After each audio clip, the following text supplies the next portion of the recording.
প্রতিদিন আমাদের চারপাশে ঘটে যাচ্ছে অসংখ্য ঘটনা, যার মধ্যে আলোচনায় আসছে হাতে গোনা কিছু। তবে সময় ও পরিস্থিতির পরিপ্রেক্ষিতে গুরুত্বপূর্ণ হয়ে ওঠে বেশ কিছু বিষয়। এগুলো জানা না থাকলে আমাদের অনেক ক্ষেত্রে পিছিয়ে পড়তে হয়। এ কারণে বিশ্বের বিভিন্ন প্রান্তে ঘটে যাওয়া নানা ঘটনা থেকে সংক্ষেপে কিছু গুরুত্বপূর্ণ সংবাদ থাকছে বাংলা ভিউ দর্শকদের জন্য। বাংলাদেশে ঢুকতে সৌদি নাগরিকদের আর আগাম ভিসার প্রয়োজন হবে না। এদেশে পৌঁছানোর পর অন অ্যারাইভাল ভিসা পাবেন তারা। গত সোমবার ঢাকা সৌদি দূতাবাস এ ঘোষণা দিয়েছে। সৌদির গেজেটের এক প্রতিবেদনে এ তথ্য নিশ্চিত করা হয়েছে। সৌদি দূতাবাসের পক্ষ থেকে এক বিজ্ঞপ্তিতে জানানো হয়েছে, বাংলাদেশে প্রবেশ করতে ইচ্ছুক সৌদি নাগরিকদের জন্য অন অ্যারাইভাল ভিসা দিতে রাজি হয়েছে বাংলাদেশ কর্তৃপক্ষ।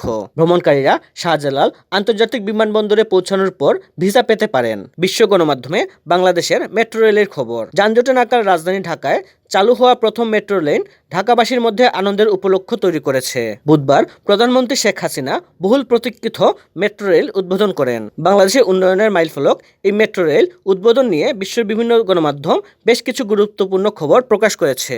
যানজটে জর্জরিত রাজধানী ঢাকায় প্রথম মেট্রো রেল চালু করল বাংলাদেশ শিরোনামে এক প্রতিবেদনে ফরাসি বার্তা সংস্থা এএফপি বলেছে, বাংলাদেশের রাজধানী ঢাকায় বুধবার প্রথম মেট্রো রেলের লাইন উদ্বোধন করা হয়েছে।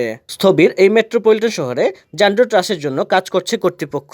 ঢাকার যানজটের কারণে অর্থনৈতিক প্রবৃদ্ধির গতি থমকে যাওয়ার কথা উল্লেখ করা হয়েছে এএফপিতে। করোনায় আরও ১৫০০ মৃত্যু, শনাক্ত ৫ লাখ। চলমান করোনা মহামারীতে বিশ্বজুড়ে মৃত্যুর সংখ্যা আরও বেড়েছে।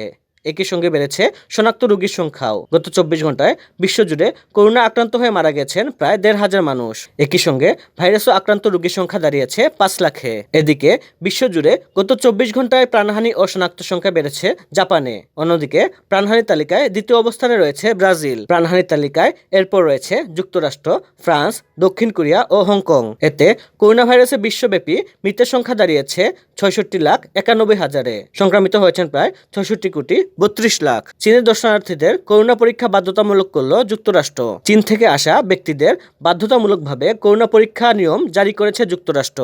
এশিয়ার দেশ চীনে প্রাণঘাতী করোনা ভাইরাসের সংক্রমণ বেড়ে যাওয়ায় এমন সিদ্ধান্ত নিয়েছে মার্কিন প্রশাসন। ফলে যেসব যাত্রী চীন থেকে যুক্তরাষ্ট্র আসবেন তাদের করোনা পরীক্ষা করে দেশটিতে প্রবেশ করতে হবে। চীনে সংক্রমণ বাড়ার পর ভারত, জাপান, মালয়েশিয়া, তাইওয়ান কঠোর পদক্ষেপ নিয়েছে। এসব দেশের সঙ্গে যোগ দিল যুক্তরাষ্ট্র। সিকিমে ব্যাপক তুষারপাত, উচ্ছ্বসিত পর্যটকরা। সিকিমে আবারও তুষারপাত শুরু হয়েছে। বড়দিনের সকাল থেকে পূর্ব সিকিমের লাথুলা, উত্তর সিকিমের লাচুং, লাচেনের মতো উঁচু এলাকায় তুষারপাত শুরু হয়েছে। তার ৩ দিন পর বুধবার দুপুর থেকে আবারও তুষারপাত শুরু হয়। বুধবার সকাল থেকে সিকিমের আবহাওয়া ছিল থমথমে। বেলা বাড়তেই শুরু হয় তুষারপাত। বিকালের মধ্যেই বিস্তৃত এলাকা ঢেকে যায় বরফের চাদরে।